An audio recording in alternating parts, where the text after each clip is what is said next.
Hi hello and welcome back to Karthik trend. May 11 national technology day, தேசிய தொழில்நுட்ப தினம் ஆகிய இந்த நாளுடைய சிறப்பு என்ன, வரலாறு என்ன அப்படிங்கிறதா நம்ம இன்னைக்கு இந்த வீடியோவில் பார்க்க போகிறோம். வீடியோக்குள்ள போகலாம் வாங்க.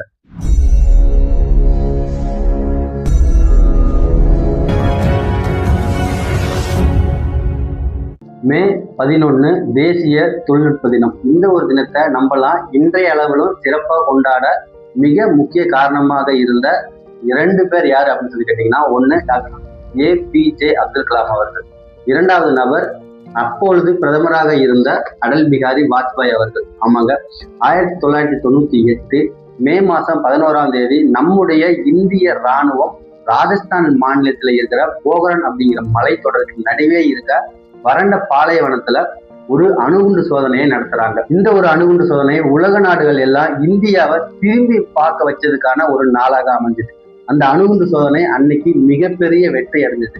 அந்த அணுகுண்டு சோதனையில இந்தியா அறிவியல் மற்றும் தொழில்நுட்பம் மற்றும் தேசிய பாதுகாப்பு ஆகியவற்றை மற்ற நாடுகளுக்கு மத்தியில் முன்னிலைப்படுத்திய நாள் அன்னைக்கு.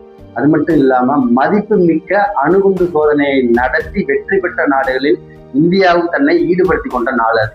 இப்படி அந்த ஒரு நாள்ல அதிக சிறப்புகள் இருக்கு. அது மட்டும் இல்லாம அதே நாள்ல திரிசூல் அப்படிங்கிற ஏவுகணையை ஏவி சோதனைப்படுத்தி அதை வெற்றிகரமாகவும் செஞ்சிருக்கிறோம். அது மட்டும் இல்லாம முதல்ல இந்தியாவிலே தயாரிச்ச விமானம் ஹன்சா 3 அப்படிங்கிற அந்த விமானத்தை பெங்களூர்ல சோதனை பண்ணி வெற்றி பெற்ற நாள்.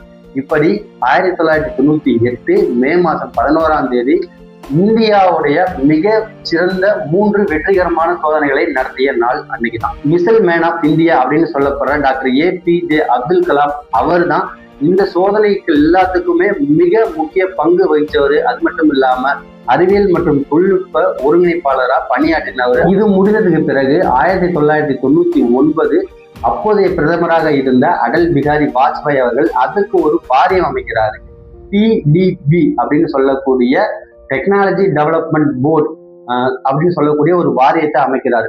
இந்த வாரியத்தை அமைச்சு அதனுடைய வேலைகள் என்ன அப்படின்னா, இதற்கு பிறகு வரும் வருடங்களில் தொழில்நுட்பத்தில் புதிய கண்டுபிடிப்பாளர்கள் அனைவருக்கும் ஒரு புதிய விருதுகள் வழங்குவது மட்டும் அல்லாமல் இருந்ததுக்கு காரணமாக இருந்த விஞ்ஞானிகள், அறிவியல் வல்லுநர்கள், பொறியியலாளர்கள் இவங்க எல்லாத்தையும் சிறப்புப்படுத்தும் விதமாகவும் அவர்களுக்கு அஞ்சலி செலுத்தும் விதமாகவும் இந்த ஒரு நாளை நம்ம கொண்டாடணும் அப்படின்னு அடல் பிகாரி வாஜ்பாய் அவர்கள் 1999 ஒரு வாரியம் அமைச்சு இந்த மாதிரியான விஷயங்கள் எல்லாத்தையும் சொல்லியிருக்காரு. ஸோ அதற்கு பிறகு பலதரப்பட்ட பிரிவுகளில் புதிய கண்டுபிடிப்பாளர்களுக்கு இந்த ஒரு தினத்துல நிறைய தொழில்நுட்ப விருதுகள் வழங்கிட்டு வந்துட்டு இருக்காங்க.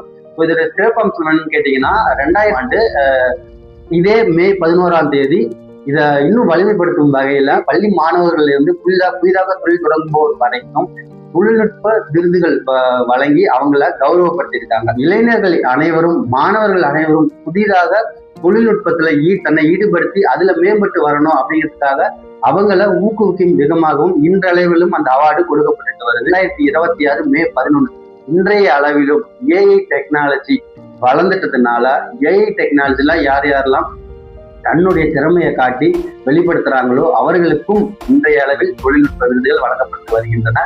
ஸோ மே 11 ஆகிய இந்த ஒரு நாளை நேஷனல் டெக்னாலஜி டே, தேசிய தொழில்நுட்ப தினம் அப்படின்னு கொண்டாடுறதுக்கான காரணங்கள் இதுதாங்க. ஸோ இந்த ஒரு தினத்துடைய மிக சிறப்பு அம்சங்களை நம்ம இந்த வீடியோவில் பார்த்துருக்கோம். இதற்கு மிக முக்கிய காரணமாக இருந்தவர் doctor APJ Abdul Kalam. So ஏன்னா அவர் தான் மிசைல் மேன் ஆஃப் இந்தியா அப்படின்னு சொல்லப்படுறவர். வெளிநாடுகளில் தன்னுடைய திறமையை காட்டியவர், அனைத்து நாடுகளுக்கும் பயணம் பண்ணி ஸ்பீச் கொடுத்தவர். ஸோ இப்படி அப்துல் கலாமுடைய பெருமையை நம்ம சொல்லிக்கிட்டே போலாங்க. ஸோ அப்படிப்பட்ட இந்த மே 11 நம்ம இந்தியாவில் இப்படி கொண்டாடுறோம் அப்படிங்கிறது தான் இந்த வீடியோவுடைய பதிவு. ஸோ மீண்டும் அடுத்த வீடியோவில் நம்ம சந்திக்கலாம். பாய்.